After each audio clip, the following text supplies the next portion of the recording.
Tuhan bersamamu.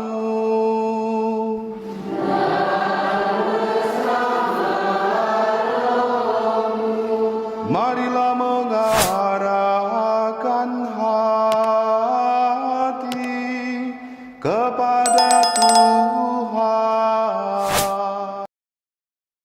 Halo, hai sahabat katekese santai semuanya. Pernah dengar omongan gini? Semua gereja sama aja, yang penting percaya Yesus.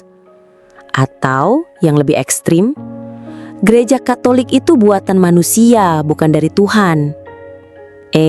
Tunggu dulu. Kalau semua gereja sama, kenapa gereja Katolik disebut yang pertama? Benarkah gereja Katolik adalah gereja asli yang berdiri sejak zaman Yesus? Yuk kita bahas bareng, santai tapi serius. Yesus bukan cuma datang untuk menyelamatkan manusia. Dia juga membentuk komunitas, yaitu gereja. Ia pilih 12 rasul dan dari semuanya, Simon Petrus yang ditunjuk jadi pemimpin. Yesus bilang, "Di atas batu karang ini aku akan mendirikan gerejaku." Matius 16:18. Lalu di perjamuan terakhir, Yesus menetapkan Ekaristi. Itulah cikal bakal misa yang kita jalani sampai sekarang. Setelah kebangkitannya, para rasul dapat tugas besar, sebarkan Injil ke seluruh dunia. Dan saat Pentakosta, Roh Kudus turun dan boom, gereja resmi mulai bergerak. Tapi jalan gereja nggak mulus. Zaman awal orang Kristen dikejar-kejar, dianiaya, bahkan dibunuh. Kaisar Nero di Roma pernah menuduh mereka bakar kota. Rasul Petrus disalib terbalik, Paulus dipenggal. Tapi para murid tetap semangat menyebarkan Injil. Bahkan mereka ibadah diam-diam di katakombe, gua bawah tanah.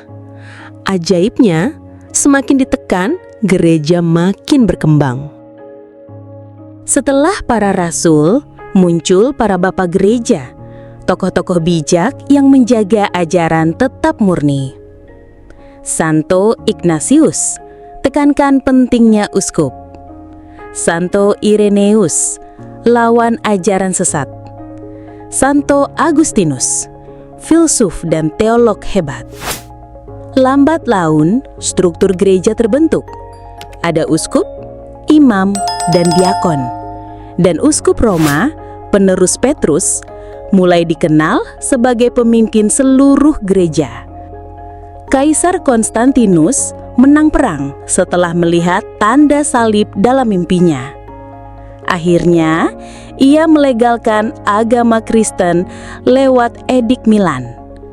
Dari situ, gereja mulai berkembang secara terbuka. Basilika Agung dibangun, termasuk Basilika Santo Petrus di Roma. Konstantinus juga mengadakan Konsili Nicea yang menetapkan ajaran resmi tentang Yesus. Sayangnya, sejarah gereja nggak selalu damai. Pinpoint tahun 1054 terjadi perpecahan besar, skisma Timur Barat. Gereja Katolik Roma dan Gereja Ortodoks terpisah karena beda budaya, bahasa, dan pandangan soal paus. Pinpoint abad ke-16 muncul tantangan dari dalam, reformasi Protestan. Martin Luther menolak beberapa ajaran gereja dan membentuk gereja baru. Ajaran seperti sola scriptura, hanya Alkitab, dan sola fide, hanya iman, menyebar luas. Tapi gereja Katolik tidak diam. Lewat Konsili Trente, gereja menegaskan kembali ajaran dan memperbaharui dirinya.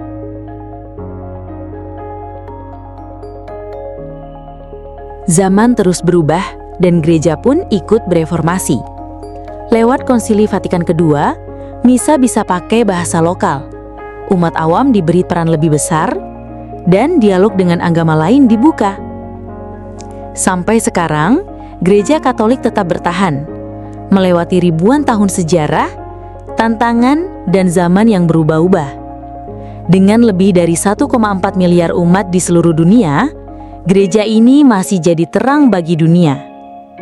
Jadi, kalau ada yang bilang, gereja Katolik itu buatan manusia, kamu udah tahu jawabannya. Gereja Katolik berasal dari Kristus sendiri, dan sampai hari ini tetap berdiri di atas dasar yang sama: iman, tradisi, dan cinta. Kalau kamu merasa video ini membuka wawasanmu, like, share ke teman-temanmu, dan tentu saja subscribe channel Katekismus Santai biar kamu nggak ketinggalan video keren lainnya. Sampai ketemu lagi, dan jangan lupa, tetap semangat belajar iman, tapi tetap santai.